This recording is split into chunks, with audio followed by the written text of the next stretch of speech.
Good morning, good morning, good morning. Today is Saturday, the 26th of August, and I am still on vacation. I've been on vacation for a week now, and I am going back to work on Monday. Currently, I am here at Lake Josephine. Lake Josephine. I like this park because my father's sister's name is Josephine. So here I am.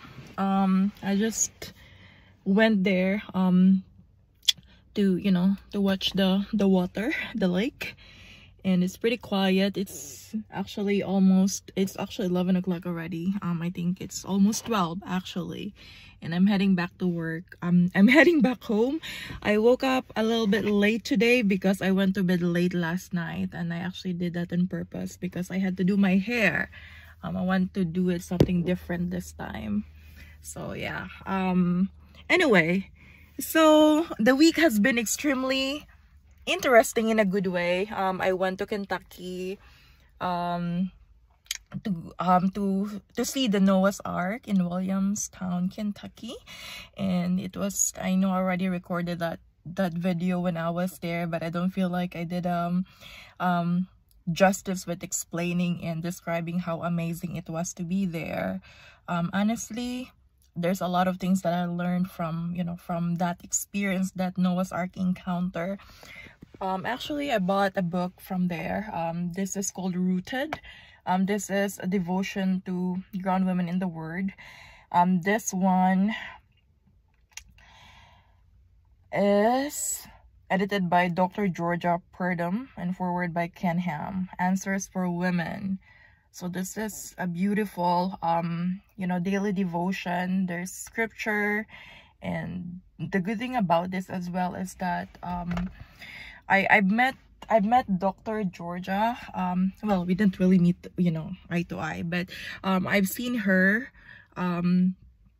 speak in front of the auditorium, explaining about the science behind Noah's Ark, that there is an explanation, there's artifacts and fossils to back up that the ark is real, that it happens, that it is true, that the Bible is real, that it's not just like a fairy tale or story that created for children, that it is true, that during the time people were sinning, God was angry, so he commanded Noah because he is faithful. God seen Noah's faithfulness, and then God told Noah to build an ark because he is going to to flood the earth, and then Noah obeyed, which gives me a little reflection that what if God asked me to do the same thing? What if God asked me to create an ark that he said he's gonna flood the entire earth, and he's gonna destroy the the creation, the people, and all that kind of stuff. And it seems very hard to do, because people might think you're crazy, like, what on earth are you thinking? Why would you do that? But Noah is a faithful servant of God, so he did it anyway. He obeyed. He was very faithful, and and long story short, it flooded. Noah got saved, his children, and pair of animals that God instructed him to bring to the ship or to the ark. So that was that. It was a beautiful experience, and of course, for me, what highlighted the most is that I like science. I like learning. My mind is always wondering about things like how trees are created, the green pigments on the leaves and all that kind of stuff, the chlorophyll and all that kind of stuff. I'm talking science right now, but yeah, those are things that I'm very curious about, and that is a perfect opportunity for me to learn about God, and at the same time that even those people with higher level of education can attest that God is real, and they can back it up with evidences, with science evidences. So anyway, another thing that stand out to me is so we were driving to Kentucky. We actually stayed in Ohio, and I get a chance to see different states, and I get to have a feel of what different states can offer, the differences between one state to another, you know, the things that they are known for. And it's so interesting, it's so amazing. And I realized that it's actually by going out, having that hands-on experience, that you will able to learn more. Because sometimes me personally, I do a lot of, you know, homeschooling. Not that I'm going on online schooling, but I like to do researching. I like to read. I like to what do you call this, to watch, you know, online teachings, you know, to be educated about certain areas that I'm not very familiar about. So that's that. So that entire experience driving to I did not drive, driving to Kentucky, getting to see different states, getting to see different, you know, different attractions, places, trees, flowers, the people, the food. It's just so amazing, and I am decided to do more of it. And I don't know, I'm just so overwhelmed. And right now I'm actually in my rest mode because I felt like I felt a little under the weather from the trip. I had cold. I'm having a little cold right now, but I'm okay. It's not contagious. And I am also excited to go back to work on Monday, and then after that I am gonna have another vacation because I have to burn my PTO. Anyway, so here I am at Lake Josephine. It's a beautiful lake, and I had a chance to read a book, Rooted, and I wasn't able to write, but what really stands out to me the most is this one. I'm gonna read it. Truth without love has no power. Love without truth has no character.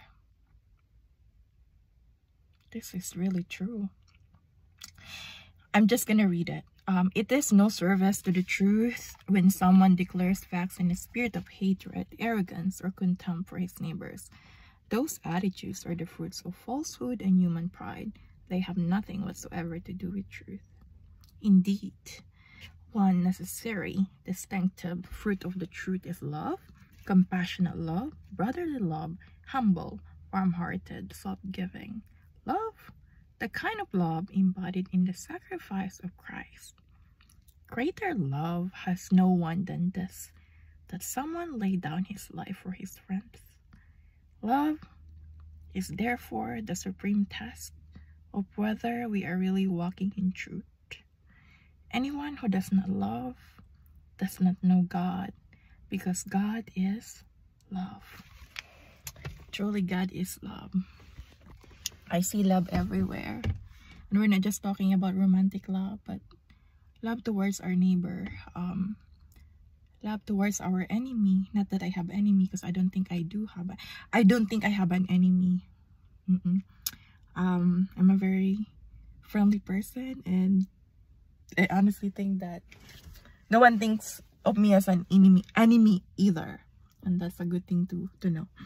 Anyway, I'm probably not making sense, but anyway, love. Anyone who does not love does not know God, because God is love. How are you showing your love?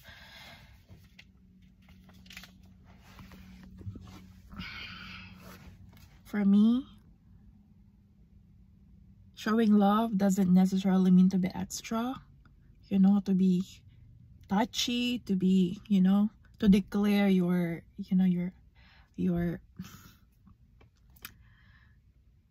to be overly exaggerated about, you know, about it, but that genuine care and respect towards one another, putting another person above you, looking out for others, looking out for their best interest. And So that's that. I can go on and on about what I think about love, and I have a million different definition about it, but ultimately there's only one, and that God is love. Anyway, so here I am. I'm going back home because I am going to my church mate's house. They have like a house warming today, or house blessing, and I'm gonna prepare something. I'm probably gonna be there late this afternoon, but I'm gonna drop by to grab something, and I'm gonna cook once I get home. And tomorrow we have our Sunday service. And this morning I tried to call my family, but they are out of reach because they're probably sleeping already, because I woke up late. I woke up at 9 o'clock in the morning, and it's already late in the Philippines, so they're probably sleeping already. But here I am, still up, alive, and awake and kicking. So I'm gonna go back home. I have to charge my phone. My phone needs to be charged, but not me, because I am fully charged, because Christ lives in me. Anyway, so this is me. I'm wearing my pink top and just casual shorts because it's still warm outside. And yeah, oh my god, I like my hair.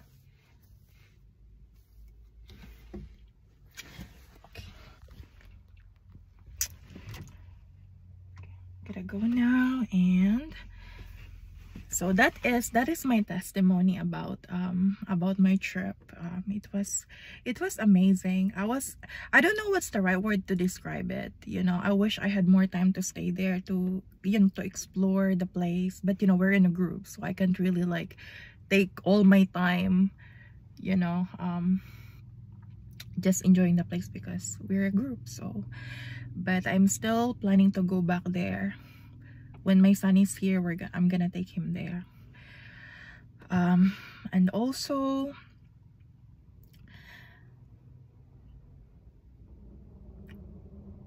last time going back home, I received a sign of what I have been praying for such a long time.